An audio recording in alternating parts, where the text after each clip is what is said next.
tal? ¿Cómo les va? Bienvenidos a una nueva emisión de Fórum Jurídico Fiscal emitido para toda la República Argentina a través de Argentinísima Satelital. Hoy contaremos con la presencia del doctor Marcelo Rodríguez, nuestro habitual ¿qué estamos tuiteando en materia tributaria? Y además, nuevamente, la presencia del doctor César Litvin para tratar un importante tema.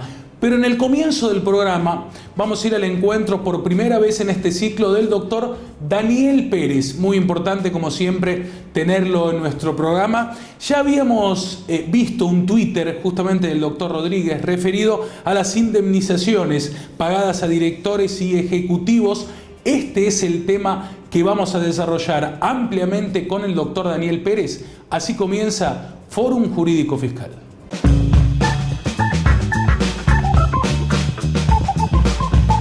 Supongo que ya están anoticiados a esta altura del año de las novedades que hubo en la reforma tributaria con respecto a ciertas indemnizaciones. Para poder charlar un poquitito de este tema y sobre todo cómo quedó realmente para los ejecutivos, para los directores, la aplicación del impuesto a las ganancias sobre las indemnizaciones que se cobren. Bueno, tenemos al doctor Daniel Guillermo Pérez, que está con nosotros una vez más. Y a quien le agradecemos que está con nosotros. No, te agradezco a vos la posibilidad de conversar contigo. ¿Cómo estás? ¿Bien? Muy bien, por suerte. Bueno, la reforma modificó el tema de la indemnización, pero no para todo el mundo, a propósito de los fallos de la Corte, que todo el mundo conoce. Claro. Sí, esta reforma nos trajo muchas novedades. Y entre ellas, esta novedad de que el artículo 79, que son las rentas del trabajo personal, se le agrega un párrafo largo después del inciso G. Y lo que hace es, algunos dicen que es la creación de un nuevo hecho imponible. Yo en realidad sostengo que más bien es la creación de un sujeto. O sea, se crean unos sujetos distintos a aquellos que de alguna forma venían mencionados a lo largo de toda la ley. Entonces, establece que, ¿te acordás que había habido una evolución muy importante en los últimos 15, 20 años respecto, de esto que la Corte había ubicado, las situaciones en las que se agotaba la fuente, más allá de la exención del 20I? Entonces, los famosos casos de Lorenzo, Cuevas y Negri. Es como un quiebre que se produce. Y sobre todo este Negri, que fue el caso, digamos, más interesante de los últimos, porque era un 241. ¿Qué quiere decir? Un 241 es, la desvinculación por mutuo acuerdo. Y todo lo que entraba ahí como, digamos, la indemnización en función de esa desvinculación, la Corte dijo, listo, está bien. Todo esto lo consideramos dentro de la ruptura del vínculo y del agotamiento de la fuente. Se había llegado a una instancia importante, es más, la misma Administración Fiscal recoge en la última resolución 4003, que es la que determina el mecanismo retentivo, precisamente estas formas no remunerativas. Dice, no constituyen remuneración tal y tal y tal. Aquí vamos para atrás de alguna forma. Yo hice un artículo que le llamé el escozor de los fallos de Corte. Claro, pero ¿de quién habla? De unos sujetos a los que define o menciona como directivos y ejecutivos. Entonces, para los directivos y ejecutivos, esto no funciona. O sea, solamente va a funcionar el límite de lo que dice de acuerdo a la normativa laboral. O sea, parecería ser el 245. Claro, sí, pero todo lo que pasó con Bisotti, todo lo que pasó con Bisotti, que había reconocido la misma Administración Fiscal, que Bisotti hasta el 33, todo esto, ahora parecería que para estos dos sujetos, que no sabemos quiénes son, porque lo tiene que reglamentar. Hay que reglamentar, hay que decir quién es. Que es un directivo y qué es un ejecutivo. ¿Qué es un directivo, un ejecutivo? ¿Es una situación de carácter remunerativo?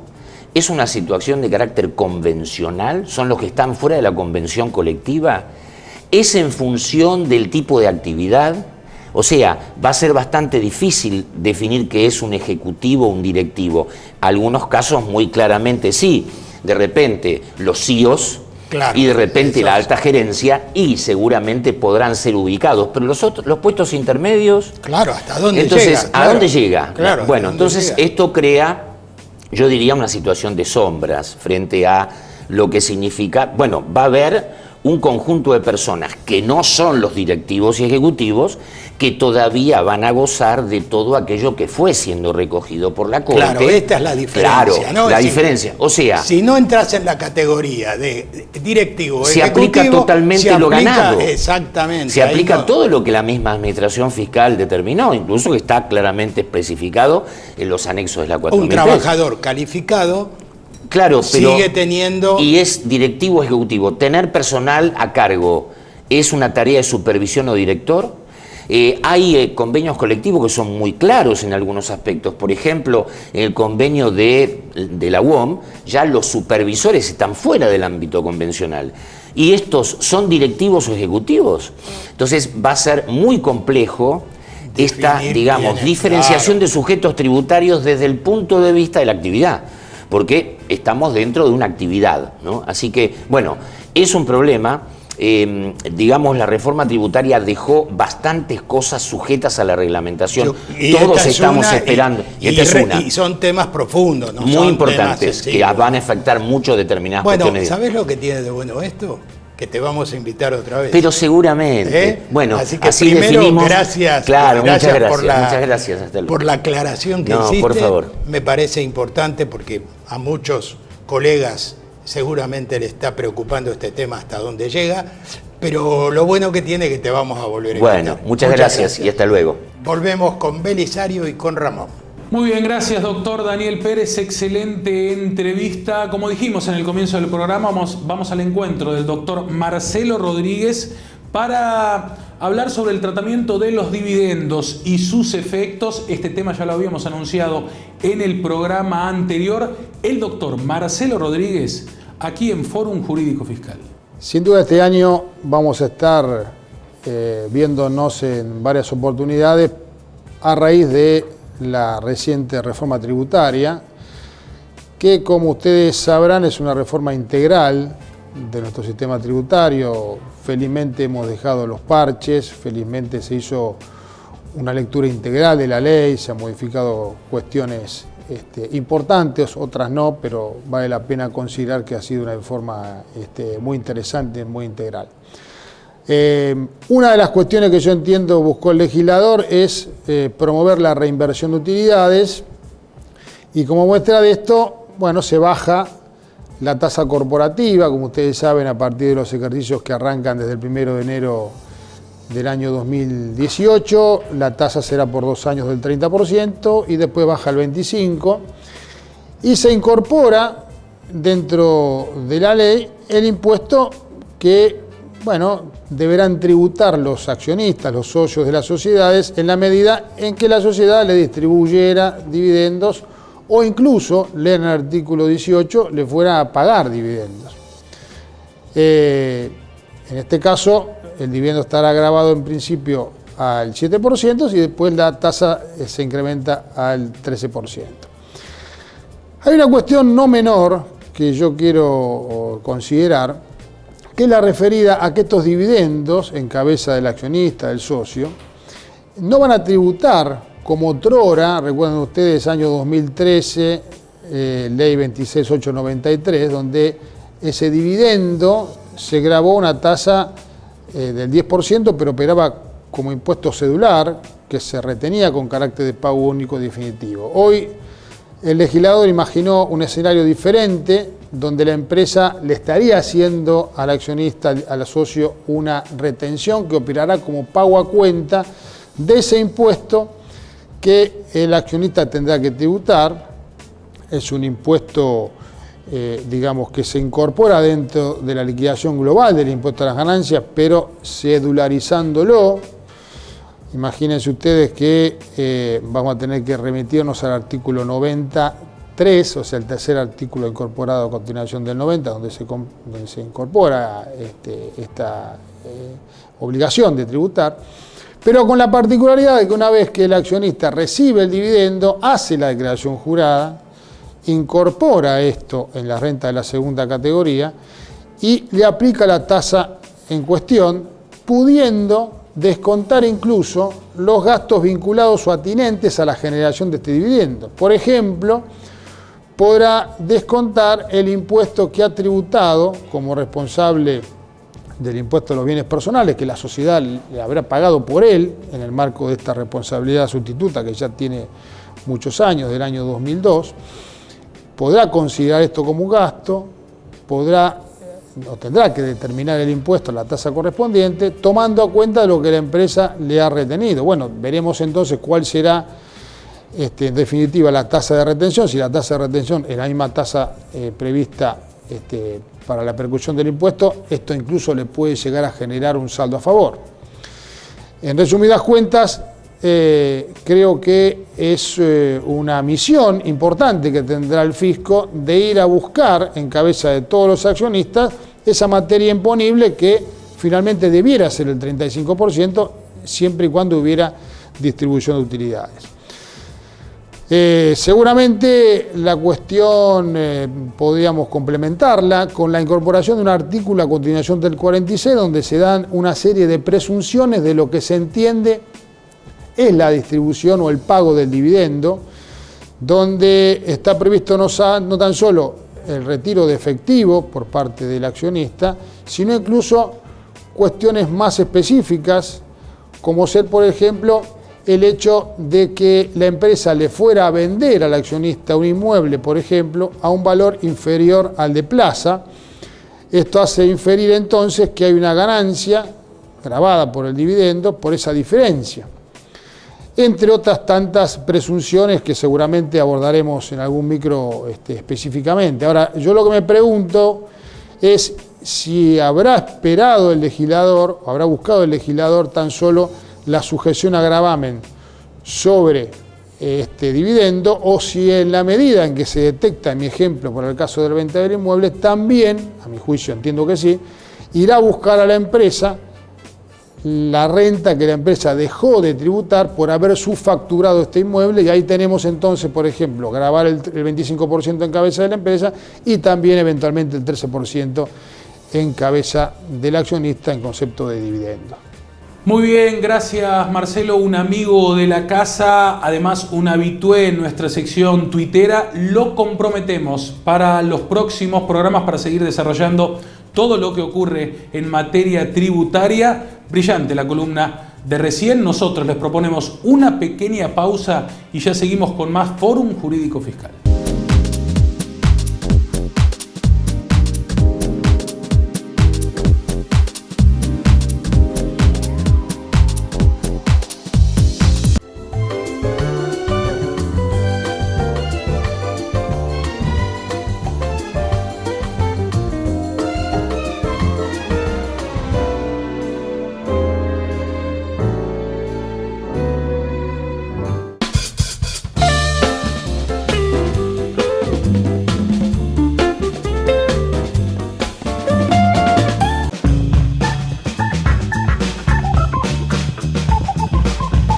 Continuamos, nuevo bloque en Fórum Jurídico Fiscal y estamos en nuestra sección que estamos tuiteando en materia tributaria. El primero dentro de los aumentos tarifarios y la discriminación de los gastos en las facturas de los impuestos, nos dice el economista Martín Tetaz. ¿Ustedes se imaginan qué distinto sería el país si en cada bien y servicio que compramos los impuestos aparecieran discriminados como lo hacen en la luz y el gas?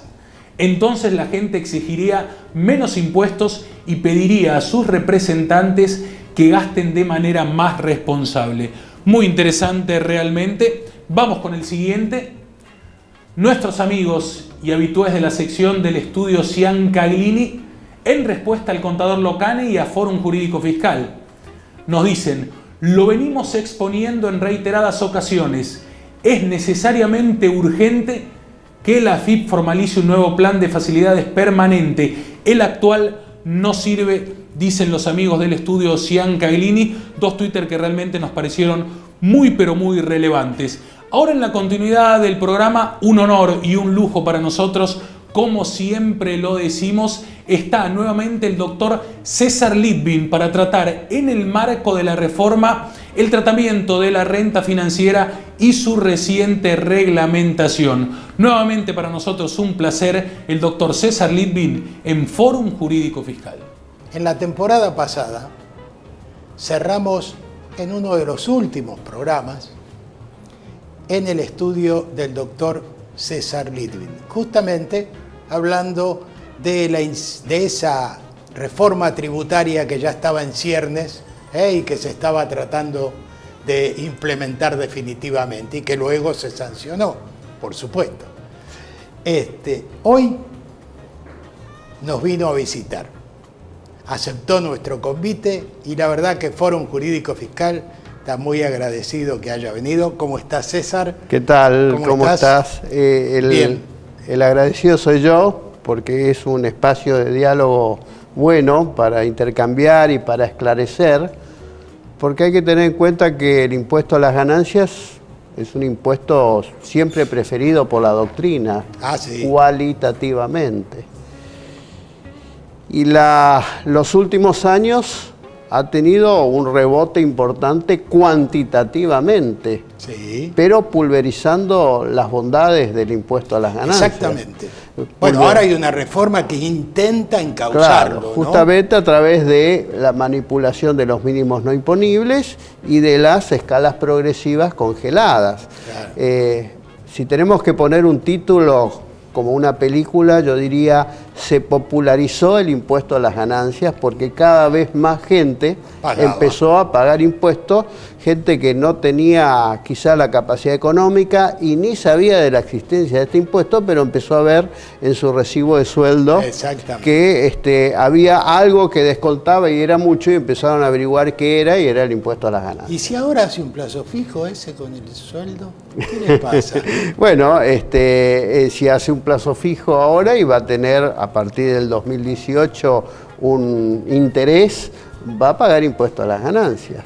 O sea, yo diría, a la renta. El impuesto a la renta, sí. No solamente por el trabajo, sino también por el ahorro. A la renta financiera. Y si yo me arriesgaría a poner un título a lo que es este impuesto a las ganancias, yo diría, se ha complejizado el impuesto a las ganancias. Este es un impuesto que refleja una reforma muy intensa en muchos aspectos, pero que lo torna quizás más equitativo, quizás un poco más eficiente, pero mucho más complejo.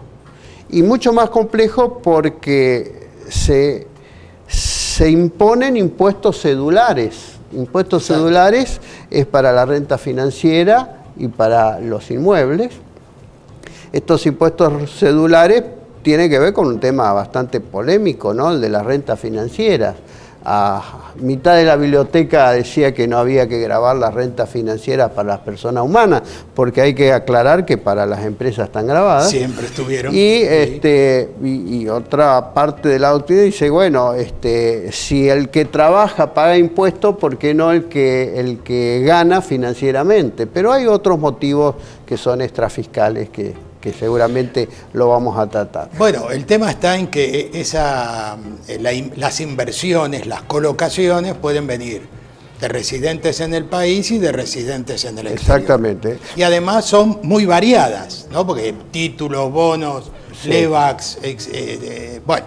Sí, normalmente hablar de renta financiera es hablar de distintos portafolios de productos que son dinámicos, que uno va conociendo con el correr del tiempo y que las normas van de atrás tratando de adaptarse. Exacto. Por ejemplo, lo que hay que tener en cuenta es que para las personas humanas dejan de estar exentos los títulos públicos argentinos y todos esos bonos de títulos públicos nacionales, provinciales y municipales, y los plazos fijos en entidades financieras del país, porque los plazos fijos en entidades financieras exterior siempre estuvieron grabados. Entonces, aquel que hace un plazo fijo en la Argentina y cobra un interés, se le descontará un mínimo no imponible que para el 2018 ronda los 65.000 pesos, y cuando supere ese monto, el interés ganado en el año pagará impuesto a las ganancias. Los 65.000 pesos juegan sobre la renta. Sobre las rentas, correcto, no sobre el monto del plazo fijo, sino sobre las rentas. Quiere decir que el pequeño ahorrista quizás no le toque pagar el impuesto, pero ya el mediano ahorrista ya seguramente va a tener que pagar. ¿Y qué va a pagar? Va a pagar un 5% si la inversión es en pesos y un 15% si es en dólares o tiene alguna cláusula de ajuste. Un tema muy importante es que siguen exentos los intereses de caja de ahorro, que como dicen los chicos quizás no mueve mucho el amperímetro, pero para los contadores es más fácil hacer la liquidación sin considerar esos intereses que están en un rengloncito chiquitito en el resumen de cuenta. Las cuentas corrientes, digamos, como no dan interés, zafan. Claro, claro. Bueno, y algo muy importante es que también siguen exentos todas las acciones que cotizan en bolsa. O sea, no toda la renta financiera quedó grabada. Creo que la política fiscal fue tratar de impulsar el mercado de capitales en Argentina. Por eso esta es la situación. Sí, hay una ley que va a reformarlo. Incluso la ley de reforma del mercado de capitales seguramente va a promocionar algunas herramientas financieras más novedosas o que se quiere desde el lado extrafiscal tratar de motivarlo, ¿no? Donde se volvió muy complejo el análisis de la gravabilidad en los instrumentos financieros es para los que tienen que actuar de agente de retención para los beneficiarios del exterior. Exacto. Porque ahí se dan distintos escenarios. El escenario para calcular cuánto es el impuesto que tienen que pagar los beneficiarios del exterior por la renta financiera, hay que tener en cuenta el origen del país de donde viene el dinero, hay que tener en cuenta si son instituciones financieras o no son instituciones financieras, y hay que tener en cuenta si de alguna manera se trata de un rendimiento o se trata de la compra-venta o salida del instrumento. Entonces hay un montón de variantes que la gente de retención va a tener que considerar. Por ejemplo, un solo caso, LEVAC, sí, que digamos, hay muchos inversores del exterior que invirtieron en LEVAC. Si el dinero viene de un país cooperante y se trata de una entidad financiera, se va a pagar sobre la alícuota nominal del 5% el 2,15% de retención sobre las LEVACs, ¿sí? Pero en la salida de LEVAC se va a pagar el 4,5%. Si se trata de un país cooperante, ¿qué son los países cooperantes? Los que intercambian información con la Argentina. Son 116 países. El objetivo de trazar esta línea divisoria entre cooperante y no cooperante es ver quién es el verdadero dueño del dinero que se invierte. Sí, sí, sí. Entonces, si es un país cooperante, la Argentina puede llegar a saber quién está detrás de toda esa inversión. Por eso esa distinción. Porque si es una entidad no financiera, por ejemplo una sociedad uruguaya, una sociedad panameña, en lugar del 2,15, la retención es del 5% para el rendimiento y la enajenación es el 4,5%. Y si el dinero proviene de un país no cooperante, por ejemplo Paraguay, que es vecino, sí, la retención del rendimiento es del 35%. Y obviamente en el caso de la enajenación es el 31,5%. O sea que hay un menú muy diferente. Es un abanico. Yo creo que es una ecuación con varias incógnitas y claro, el agente de retención va a tener que tener mucho cuidado para precisar y tener toda la información para ver bien dónde produce la retención. Claro, por eso digo, ¿qué es el título? ¿De dónde proviene? ¿De dónde viene el capital? Si es entidad financiera, no es entidad financiera. Digamos, y el beneficiario si es de acá o del exterior. Exactamente, exactamente. Incluso un avance que ha tenido la ley, esta nueva reforma, es que ya tiene un tratamiento específico la ganancia de las monedas digitales. Claro. Sí, el resultado de la compra-venta, porque las monedas digitales no pagan un rendimiento. Claro. Pero eso ya está en la ley y esto es un avance a algo que existe ya en el mundo y que son inversiones en monedas digitales. Bueno, nos estamos poniendo a tiro entonces. César, muchas gracias. la verdad que nos diste un panorama sobre este tema bastante amplio, incluyendo la resolución, porque Sí. estos temitas tuvieron la resolución. Así que Fórum te agradece que hayas estado con nosotros. El agradecido a Fórum soy yo, Ricardo, y un placer estar compartiendo estos minutos con ustedes. Volvemos con Belisario y con Ramón. Muy bien, se está terminando este nuevo programa de Fórum Jurídico Fiscal. Hemos tenido muchísima información. Gracias al doctor César Litvin, titular del estudio Lisicki, Litvin y Asociados, que siempre nos recibe con muy buena predisposición. Es un lujo, como decimos para nosotros, tenerlo en nuestro programa. Nosotros nos vamos a ir con la frase habitual a cargo del contador Ramón Eduardo Pena. En los próximos envíos prometemos la presencia de la doctora Susana Corinti, del doctor Alberto Baldo, entre otros, para seguir haciendo y desandando nuestro programa. Los espero dentro de 7 días. Chau y hasta la próxima semana.